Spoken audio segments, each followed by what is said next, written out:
Have you ever, just stopped to consider if the things stressing you out right now will even matter in a year, let alone, in eternity? I mean, that is the ultimate perspective shift, Yeah. right? Because when you are in the thick of it, every single deadline or argument, it just feels like life or death. Exactly.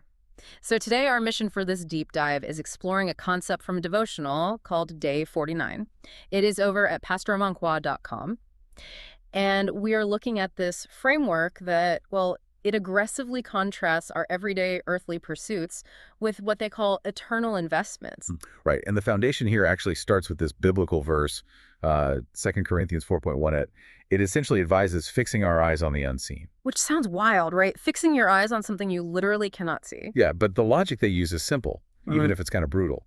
The idea is that everything seen is temporary. So youthful dreams turn into memories, successes fade, and possessions literally just wear out over time. It is like drinking salt water when you are stranded at sea.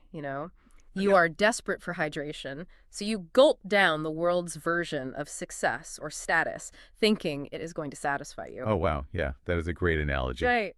But it actually just makes the craving and the anxiety so much worse. Exactly, because it is just this illusion of relief. There is a fascinating psychological mechanism at play in the text here.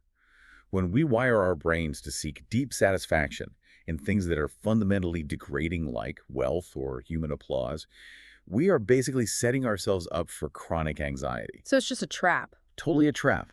The text points out a clear pattern. People who live with eternity in mind just make wiser decisions today because they aren't, blinded by that saltwater trap. So if temporary things are just salt water, what does this eternal focus actually look like? I mean, how do we break the anxiety loop? Well, the text suggests a massive paradigm shift. You have to start valuing people over possessions and, character over popularity. Seeking God's approval instead of human applause, basically. Yes, precisely. And the ultimate historical model provided for this in the text is Jesus. He is presented as someone who lived every single day with eternity in view, which allowed him to sacrifice temporary comfort and endure incredible suffering. Right, but I feel like it is so easy to look at a divine or historical figure and think, sure, but I am just a normal person dealing with a terrible commute. Yeah, or a boss who's constantly on your case. Exactly. So how does this shift actually happen for us? Well, the mechanism is what's really interesting here. The text explains that he wasn't just enduring pain through sheer willpower. He was driven by the, quote, joy set before him.